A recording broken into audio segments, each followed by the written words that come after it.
Welcome to Glenmaroch Lane, Meet the Fleet Special, Part 2.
So we'll start this episode with one of my favourite locos, the Deltic.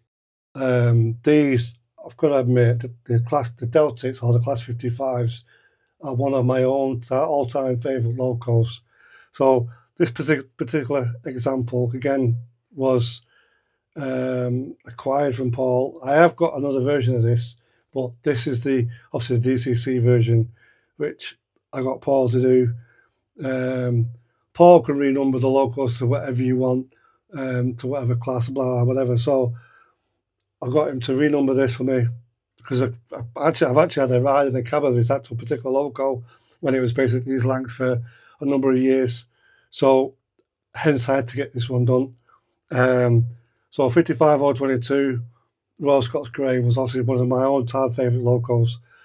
Now the sound chip in this, it's a lock sound version 5. Brilliant sound, absolutely brilliant weathering we've done on this and detailing and stuff. I think we've got cab driving in both ends. No, only one end. Well, yeah, absolutely brilliant loco. Couldn't resist as well when you'll see in the shot that I've actually got the thistle because back in the day, the Deltics used to run what they call the Flying Scotsman. So basically, used to run from Edinburgh to London, and used to have a thistle on the front of the actual loco on the headboard holder, and carried it to represent the Flying Scotsman. So obviously, when you see the shot on this, you'll see there's an actual thistle on the front, and then I think on the other end of the loco, we've got the actual Flying Scotsman itself. But yeah, lovely loco. Like I say, I've always had a big fan of these Deltics for many years, and just looking at the detail on this, obviously, is absolutely superb. So I'm well pleased with this. It sounds immense.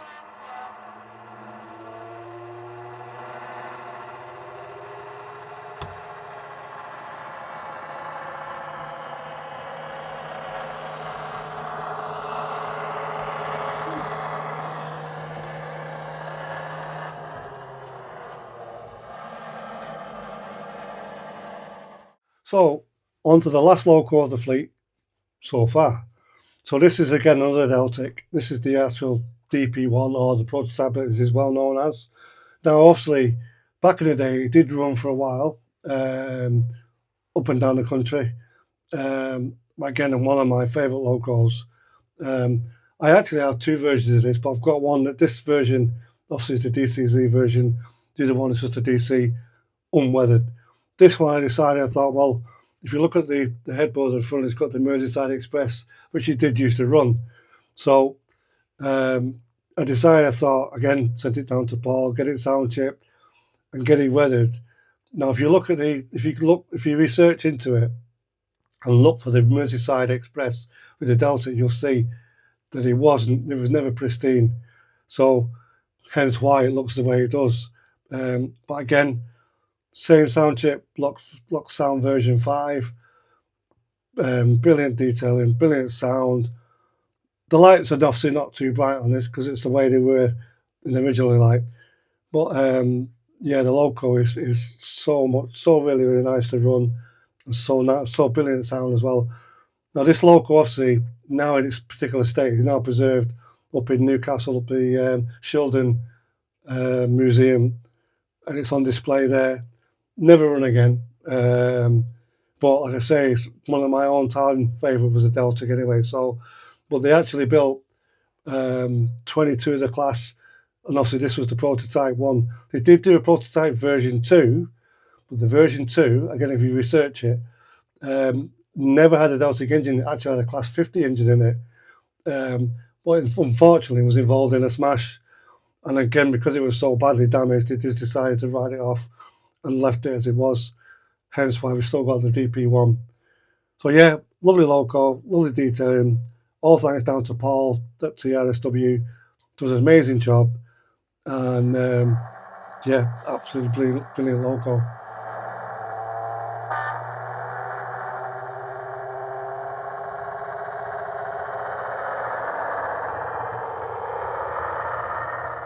So, we're on to something slightly different now. This is a DMU, which I purchased from Rails of Sheffield probably August, September maybe, might even be a bit before then, which I bought, obviously brand new, never opened in the box. I decided, thought, right, this is going to be part of the fleet. So I sent it down to Paul to Kent to be sound chip, weather details, even put people in the actual carriages as well, which looks really good. The lights are really good, the sound's really good. But yeah, absolutely brilliant, brilliant unit, and runs really, really well. And this will be used as part of the shuttle from Glenmaroch Lane to Glen Hops and back. So that's one of the joys of having this DMU is just so we can, rather than just sticking to freight locomotives, we can actually have a passenger DMU bobbing up and down while we're operating around the actual parts of the layout.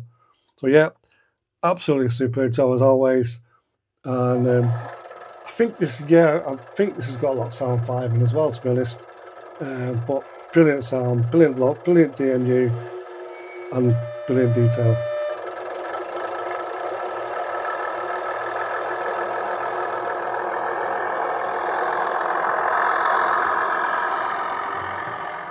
So, from the locals, DMUs, we now move on to the stock, rolling stock.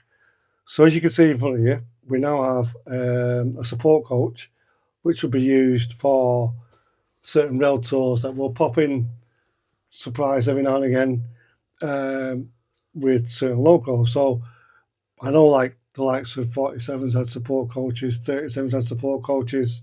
So, we thought we'd include this in the actual rolling stock. Um, I am contemplating on whether to get it with lights fitted, which I think would be a good idea, and very, very light weathering on it as well, rather than looking totally brand new. Because it never, especially the chassis, I think the chassis needs a weather into it, to be honest, and then maybe a bit of the roof. But definitely, I think it's worth having some lights put in there and probably get some detail inside there as well. But yeah, that's another start of edition with the rolling stock. So moving on to the coal wagons, as you can see in front of you.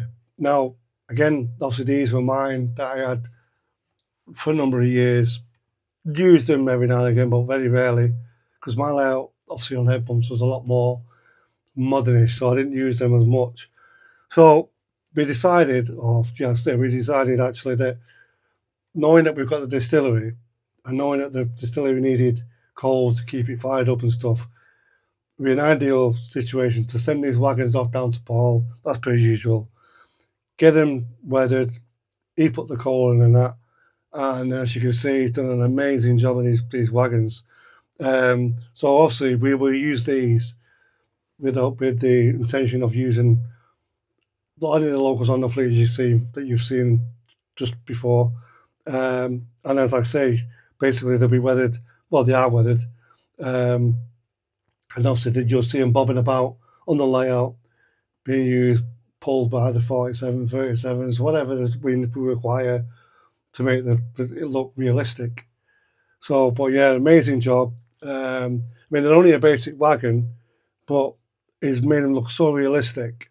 and then detail looks really good on them. I mean, they've not got a lot of detail because I think they're basically Hornby actual wagons, but it's changed the appearance to make it look really, really good. So well pleased with them. Yep, good set of wagons. So moving on to the box wagons. Again, obviously we're going to be using these for the distillery together with the guards one as you see at the back. Again, these were mine originally. So obviously, as per usual, got in touch with Paul, sent them down to him, and obviously done the usual work, weathered them. Again, I think there's a couple of them that are actually, 2 or 3 of them which are Hornby, and there's I think a Batman. But again, absolutely superb job, superb weathering. Not very highly detailed, but they don't need to be honest. As long as they look the realistic part, that's all that really matters. And again, he's done the guards van at the back. Obviously, again, highly weathered. Not massively detailed, but it's got a guards bloke in there as well, which makes it look really good. But no, really pleased with the set. Again, obviously, you'll see these bobbing about on the layout, used obviously basically around near the distillery area, bobbing up and down as you'll see in the future videos. So now that you've seen the locomotives, you've seen the rolling stock. Oh, sorry, you've seen the DMU, you've seen the rolling stock. Now we move on to the vehicles. So you can see the very first one, which I just acquired today actually, is this tanker, which will be obviously used for the fuel tank storage at the end of the TMD area, or the end of the fuel and storage area. So I only acquired today from eBay, I think it was. Yeah, it was from eBay. Made sure I tried to get them around at the same period as when they were out at the time. This will be sent off to Paul to be weathered. Also on this note as well is, as I've just been handed from my mate Mark, he's just informed me that actually this is a limited edition of 3,700. So on that note, actually, I'm not sure now I'm going to get it weathered because it might spoil the actual. No, he's put a spanner in the works. It's getting weathered. Anyway, yeah. So this is number 1424 out of 3,700. So as you can probably see, there's the actual card it came with, which I didn't know. I didn't even load until Mark spotted and brought it out to me. But yeah, so okay, yeah, we're going to get that sent off, and that'll be weathered to go with the effect of the layout. Next on the actual list is this, as you can see, the very small forklift truck. Now, I had this upstairs originally, again, on my other layout. Never used it, because I've already got 1 or 2 up there already as it is. So this will be used probably around the TMD area, because it's not powerful enough to take up around the actual distillery, because obviously you're going to have barrels, and that will no way carry quite a number of weight of barrels. So this will be used around not TMD, this will be used around the MPD area. And for those who don't know what an MPD is, Motive Power Depot. So this will be used around that area. Again, I'll be sent off down to Paul to be weathered and that. Possibly you may even get him to put me in driving, because obviously I can't know. As you can see, there's no driver sat in this. But yeah, it should look good when it's done, and I'll get off to him in the very near future. So next one on the list, again another fork truck, but a more powerful one. Now this one will be used around the distillery, because obviously you're going to have quite a number of barrels that will be new to move around onto the wagons and distributed and blah blah blah. So again, this will be sent down to Paul. This will be weathered. Whether it'll be able to put a driver in there, I don't think he will, because it doesn't look like it's going to be. It may do, I don't know, but it looks too small to put a driver in there. But at least if I get it weathered, take the shine off it all, and give it more realistic a feel to the actual look of the forklift truck. Next, you can see it's an old Bedford little van which I acquired very recently. Again, I think it was off eBay. Obviously, you can see it's too much of a shine on this at the minute, but the old British Rail yellow. So again, this will be sent down to Paul. I'm going to send, I've got quite a few vehicles, and I'm going to send all at one go. So I'm going to get all these weathered. Weathered, I don't know, but yeah, I probably won't be able to get a driver in. This is probably too small, to be honest. But get it all weathered up, get it fitted to the same standard as the others. I should look absolutely brilliant back on the layout when it comes back. Next is the, I think it's definitely another Bedford flatbed truck. Again, the reason I got this is so that it can carry the barrels to and from wherever it's needed to from the flatbed. So I will be adding barrels to this at some point. But obviously, first of all, is get it all down to Paul, get it weathered, get it looking the part than what it is as it is at the minute. Because at the minute it just looks too toy-like. So get it all weathered, get the shine off it, and then get some barrels onto it, and then we'll get it on back on the layout. Next one is the British Rail fleet. I think it was the track workers used to carry these in, and so obviously, again, another Bedford. I think it's a Bedford actually. So yeah, so we'll get this Bedford again down to Paul with the rest of the wagons, the rest of the vehicles you just shown you already. We'll get this down to Paul, get the shine off it, get it weathered as it should be, and again, should look the part. I wish they did actual, mind you, again, it's getting them into it, but I wish they could actually do the actual drivers, but I think this is going to be way too small to get them in. So, but yeah, that's the one to go down with Paul with the rest of the vehicles. And last one to show you, again, another support vehicle, another Bedford one. You can tell that'd be Bedford's.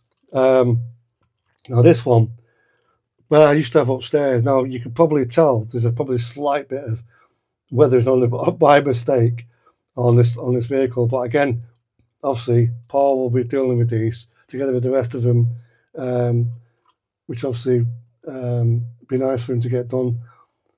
I will suggest to see if he can get passengers or something inside there, because he looks big enough to get him in, and see if he can do it. If not, he can't, whatever. But should be a nice set of vehicles to be added to the layout, all fully weathered, and whether it has any detail in it, I'm not sure.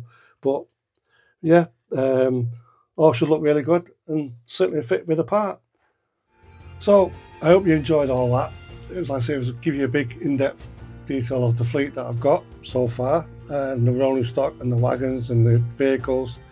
So thanks for watching that. Please like and subscribe, because it does have a massive way, honestly, it really does. And I'll see you in the next video. Thanks guys, see you soon.